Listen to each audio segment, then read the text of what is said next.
Assalamualaikum warahmatullahi wabarakatuh. Jumpa lagi di tema 3 tokoh dan penemuan, subtema 2 penemuan dan manfaatnya. Pembelajaran 1. Bagaimana kabarnya hari ini anak-anakku? Mudah-mudahan kita semua selalu dalam lindungan Allah Subhanahu wa taala dan selalu diberikan kesehatan. Bagaimana anak-anakku? Kalian sudah melaksanakan sholat duha? Ya, bagi yang sudah alhamdulillah, bagi yang belum silahkan tunaikan sholat duha. Ya, jangan lupa anak-anakku, setiap hari kalian harus melaksanakan sholat ya, terutama sholat 5 waktu dan sholat-sholat sunnah dan lainnya. Jangan lupa pula kalian selalu mengaji ya, mengaji setiap hari mengajinya ya, baik dengan guru-guru kalian di tempat kalian ataupun dengan orang tua kalian ya. Yang tahfidznya silahkan dihafalkan ya. Baik anak-anakku, kita lanjutkan pembelajaran kita ya. Kali ini kita sudah kepada subtema 2. Sebelumnya itu mari kita sama-sama baca pembelajaran untuk hari ini. Kita baca basmalah terlebih dahulu. Bismillahirrahmanirrahim. Ya, baik, terima kasih anak-anakku. Di pembelajaran 1 ini ada pemetaan kompetensi dasarnya. Ini 3 mata pelajaran, yaitu bahasa Indonesia, IPS dan IPA. Kalian bisa lihat sendiri ya, bisa baca apa saja kompetensi dasarnya di 3 mapel ini. Oke, sudah ya, sudah kalian baca. Kalau sudah, di sini juga ada tujuan pembelajaran. Di sini ada 6 tujuan pembelajarannya. Silahkan kalian cermati, kalian baca dengan teliti.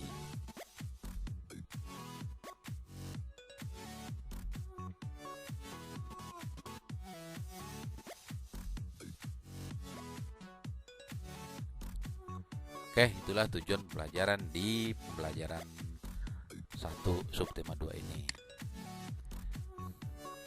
Penemuan dan manfaatnya. Perkembangan kehidupan masyarakat tentunya banyak dipengaruhi oleh beragam penemuan, seperti penemuan televisi yang kemudian mampu mengubah peradaban dunia. Baca teks berikut ya.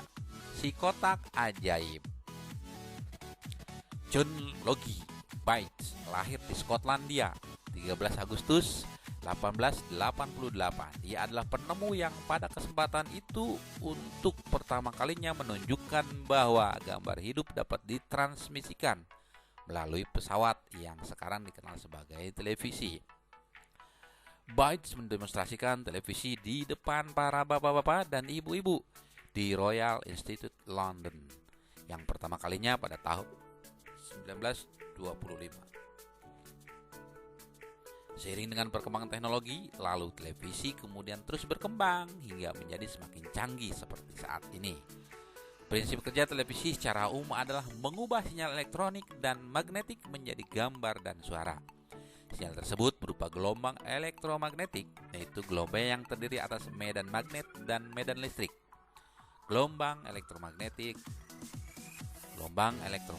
dapat merambat, dipantulkan, dan dibiaskan tanpa media perantara. Gambar yang kita lihat di layar televisi adalah hasil produksi dari sebuah kamera pada awalnya.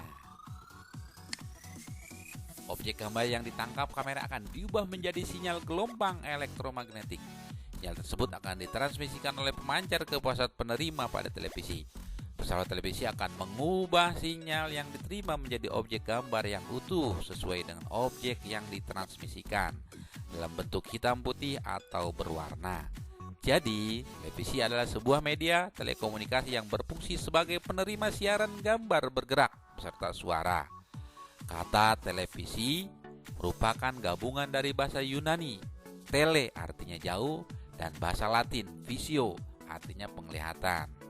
Sehingga televisi dapat diartikan sebagai alat komunikasi jarak jauh yang menggunakan media visual atau penglihatan. Penemuan televisi juga dikategorikan sebagai penemuan besar yang mampu mengubah peradaban dunia. Ya, itulah anak-anakku teks tentang penemuan televisi. Ya, setelah kita lihat teks tadi ya, di sini harusnya kalian isi, tapi sudah Bapak isi nih ya. Kita bahas bersama-sama saja ya. Paragraf yang tadi itu ya, yang kita baca bersama.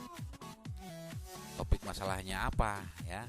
Nah, di sini di paragraf pertama topik masalahnya adalah penemuan televisi oleh John Logie Baird. Itu topik masalahnya ya. Kemudian paragraf kedua deret penjelasnya yaitu prinsip kerja televisi, yaitu mengubah sinyal elektromagnetik menjadi gambar dan suara. Awalnya objek gambar yang ditangkap kamera diubah menjadi sinyal gelombang elektromagnetik. Sinyal tersebut akan ditransmisikan oleh pemancar ke pesawat penerima pada televisi. Pesawat televisi akan mengubah sinyal tersebut menjadi objek gambar yang utuh. Itu paragraf 2-nya deret penjelasnya ya. Sedangkan topik masalahnya adalah penemuan televisi oleh John Logie Baird. Kemudian ke paragraf ketiganya yaitu kesimpulan dan pesan. Pendapat pribadi penulis yaitu televisi berfungsi sebagai penerima siaran video dan audio dari jarak jauh. Oleh karena itu, penemuan televisi termasuk penemuan yang mengubah peradaban dunia. Nah, itulah anak-anakku ya. Jadi sudah terisi. Yang punya buku silakan kalian tinggal pindahkan ke bukunya. Ya. Perhatikan penggalan kalimat bercetak miring pada teks tersebut. Tuliskan pada kolom berikut untuk didiskusikan pada pembelajaran berikutnya. Nah, yang tadi kan ada ya tulisan bercetak miring. Kalimat bercetak miring itu kalimat yang tidak efektif. Nah, ini juga mari kita bahas bersama nih. Ini nanti dibahas pada pertemuan berikutnya. Tapi ini sudah diisi juga, silakan kalian nanti tinggal bilang. Nah, ini ya. Kalimat bercetak miring tidak efektif itu pertama, penemu yang pada kesempatan itu untuk pertama kalinya. Ini kurang efektif kalimatnya ya. Nanti akan kita bahas. Kemudian di depan para bapak-bapak dan ibu-ibu ini juga kurang efektif ya. Kenapa? Di sini udah ada para, kemudian ada bapak-bapak juga, ada ibu-ibu. Ya. Harusnya para bapak dan ibu. Nah, itu ya. Cukup. Kemudian lalu televisi kemudian terus berkembang. Ini juga ada ketimpangan kalimat ya. Ini nanti akan kita bahas lebih jauh lagi ya. Kalimat yang kurang efektif atau tidak efektif ya. Oke, lanjut. Seiring dengan perkembangan teknologi saat ini terdapat banyak stasiun televisi yang menayangkan berbagai acara setiap hari. Bahkan hampir selama 24 jam penuh jenis acara yang ditayangkan sangat beragam seperti berita, film anak-anak maupun film dewasa, talk show, sinetron, dan acara hiburan lainnya. Bagaimana kalian menyikapi hal tersebut? Bagaimana dampak positif dan negatif televisi terhadap kehidupan masyarakat? Ini ada dampaknya ya. Apapun ada dampak positif, ada dampak negatif, termasuk juga televisi. Mari kita bahas bersama-sama. Nah, di sini pengaruh televisi terhadap kehidupan masyarakat di lingkunganku. Pengaruh positif, nah ini diisi ya. Beragam informasi dari televisi, pengaruh negatifnya apa? Ini mencakup pendidikan dan ilmu pengetahuan. Mari kita bahas bersama-sama. Kalian nanti tinggal pindahkan saja. Nah, di sini sudah Bapak isi ya. Beragam informasi termasuk informasinya apa saja di sini? Berita. Ada film ya. Kalau berita suka tuh ya, terutama di Kompas ya, TV One tuh banyak berita-berita ya. Berita, film ya, termasuk film-film kartun ya, film-film action, drama-drama ya. talk show, sinetron, apalagi sinetron ini ya, acara hiburan. Nah, ini beragam informasi seperti ini. Kemudian pengaruh positifnya terhadap pendidikan, yaitu sebagai sarana belajar. Ya, di TVRI aja ada kan ya siaran untuk belajar di rumah itu ada tuh ya. Kalau kalian dulu pernah di-share kalau tidak salah ya. Oh, di TVRI tiap hari ada itu ya, sebagai sarana belajar. Kemudian memunculkan kreativitas tuh, dengan melihat TV, siaran-siaran TV memunculkan kreativitas tuh. Ini positifnya. Kemudian mengetahui berita tentang pendidikan, tuh ya, diupdate terus tentang pendidikan ini. Ini manfaat positifnya. Kemudian pengaruh negatifnya apa? Menjadi malas belajar. Tuh, kenapa malas belajar? Misalkan kalian nonton TV saja ya, nonton TV dari pagi sampai siang hingga nggak belajar, atau dari maghrib sampai malam tuh ya, nilai sekolah turun karena malas belajar, pasti nilai sekolahnya akan turun, merusak moral. Nah, kenapa bisa merusak moral? Mungkin ya ada tayangan-tayangan yang tidak sesuai dengan usia ya, batasan usia ya. Itulah pengaruh negatifnya bagi pendidikan. Kemudian untuk yang lainnya, pengaruh terhadap ilmu pengetahuan. Nah ya, menambah wawasan pengetahuan umum. Pokoknya banyak ya, di TV itu ditayangkan tentang wawasan pengetahuan umum. Kemudian untuk pengaruh negatifnya, mendapat ide penipuan ya, misalkan ditayangkan tentang penipuan, berita-berita ya, itu jangan ditiru ya. Mendapat ide menjual barang ilegal dan merugikan, karena suka ditayangkan ada terjadi pencurian tuh, atau penebangan liar, atau bentuk-bentuk penjualan ilegal. Nah, itu juga jangan ditiru ya. Itu pengaruh negatifnya ya. Ataupun budaya-budaya luar yang tidak sesuai dengan budaya kita. Contoh dari pakaian ya, pakaian orang asing, atau film-film tuh ya, film-film kayak film-film Cina itu banyak ya.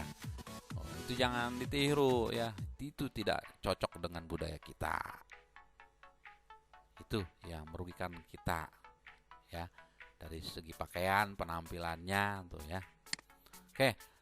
Kemudian tuliskan rencana ke depan untuk memiliki sikap lebih bertanggung jawab dalam menggunakan pesawat televisi di rumah, sehingga akan memberikan manfaat positif bagi kehidupanmu. Nah, ini udah isi ya. Tidak menonton televisi terlalu lama ya, tuh berjam-jam ya, jangan ya. Kemudian mematikan televisi ketika waktunya belajar. Tuh kalau belajar matikan televisinya ya. Waktu sholat matikan TV-nya, kita sholat terlebih dahulu.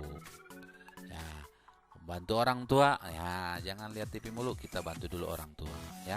Kemudian meminta bimbingan orang tua dalam memilih siaran. Tuh ya. Adiknya atau kalian ya, kalau misalkan itu tontonan untuk orang dewasa, kalian tidak boleh melihatnya ya, atau minta bimbing orang tua. Kemudian tidak meniru hal buruk yang disiarkan. Tuh, hal buruk ya, biasanya sinetron itu banyak hal-hal buruknya ya, atau film-film juga banyak hal buruknya ya. Itu jangan ditiru hal buruknya, yang boleh ditiru adalah hal positifnya atau hal baiknya lah ya. Nah, kemudian kita ke IPA, rangkaian paralel. Berbeda dengan rangkaian seri yang disusun sebaris, rangkaian paralel adalah rangkaian listrik yang disusun berderet, di mana masing-masing lampu memiliki rangkaian tersendiri yang terhubung kepada sumber energi. Karena itu apabila ada satu atau lebih komponen yang rusak atau dicabut, maka komponennya akan tetap berfungsi tanpa gangguan sama sekali.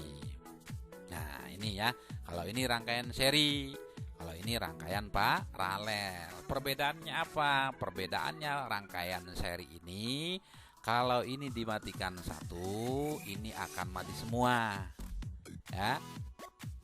Beda dengan paralel. Kalau rangkaian paralel itu walaupun yang satu mati, ini masih tetap menyala. Itu saja perbedaannya ya. Kalian bisa lihat di sini gambarnya, skemanya seperti ini. Ini rangkaian seri, ini rangkaian paralel. Kemarin ada yang sudah mengirimkan videonya ya. Bagi yang belum, nanti jangan ditumpuk-tumpuk tugasnya ya.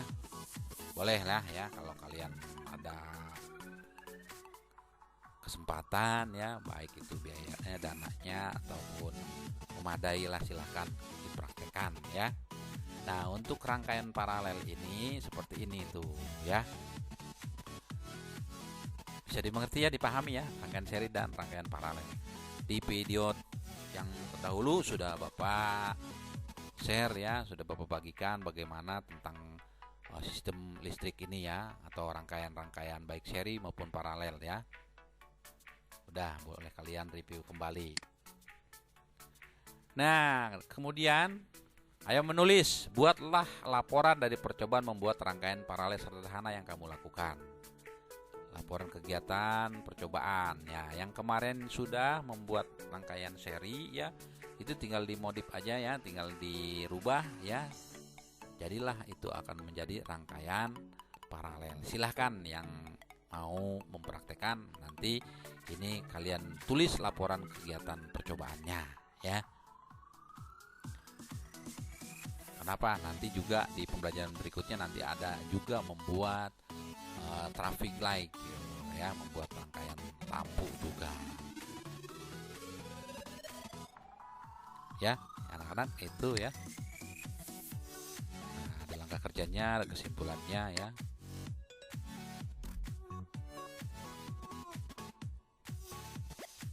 Baik ya.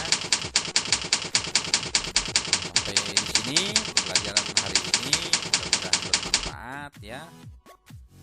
Mari akhiri pelajaran hari ini dengan sama-sama baca hamdalah. Alhamdulillahirabbil alamin. Wassalamualaikum warahmatullahi wabarakatuh.